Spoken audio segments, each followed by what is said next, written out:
Ele é burro.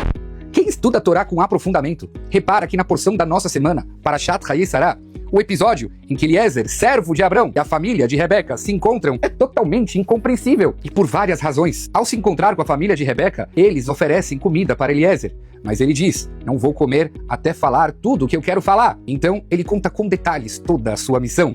O que não se entende é porque a Torá precisa escrever e repetir toda a história que a gente já sabe. Poderia apenas dizer que então Eliezer contou tudo o que aconteceu. E a gente já saberia do que se trata. Quem estuda a Torá sabe que esse trecho, de Gênesis 24:33 até Gênesis 24:50, é uma conduta atípica da Torá de escrever com tamanha repetição. E o mais surreal em todo esse capítulo é o que acontece no versículo 22. Depois que os camelos acabam de beber, Eliezer tira as joias e dá de presente para Rebeca. Hello, você não pensa como você dá as joias para ela sem saber se essa menina é da família de Abrão? Afinal, a condição de Abrão era que Eliezer trouxesse uma menina que pertencia à família dele. Eliezer dá um tiro para o céu, dá as joias para Rebeca e só depois pergunta, quem é você? E se ela fosse Kenanita? Já era as joias! Parece muito irresponsabilidade desse servo Eliezer. Como dar um pirulito para uma criança e possivelmente depois tirar? Não faz sentido. E para deixar todo esse capítulo uma total confusão, veja o versículo 47, quando ele conta para a família de Rebeca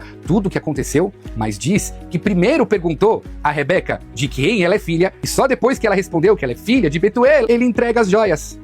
Aqui nesse versículo está claro que ele fez da forma correta. Primeiro perguntou a origem dela e só depois deu as joias. Afinal, o que está acontecendo nesse capítulo da Bíblia? Amigos, somente a Torá oral consegue resolver todas essas questões, trazendo a nós grandes ensinamentos para a vida. De fato, Eliezer deu as joias antes de saber se ela era da família de Abrão. Está evidente isso no versículo 22. Mas após ver que as preces dele foram atendidas por Deus de maneira rápida e milagrosa, pois Rebeca aparece antes mesmo dele terminar a sua reza, conforme versículo 15, e ela atende os sinais que ele pediu a Deus. Eliezer, então, ao dar as joias antes de saber se ela é ou não da família de Abrão, demonstra um gesto de fé e agradecimento ao Criador por ter atendido ele pelo menos ao que ele pediu. E o que ele pediu? Uma mulher bondosa, caridosa.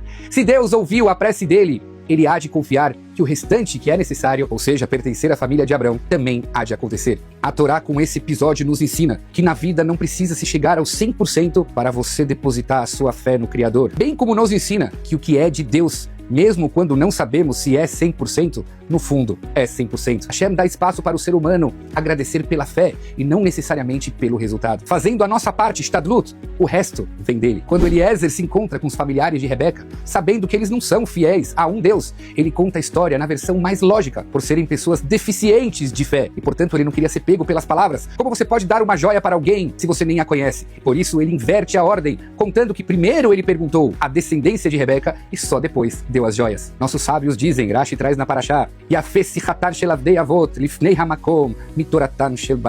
como é bonita a conversa dos servos dos patriarcas, mais do que a Torá dos filhos.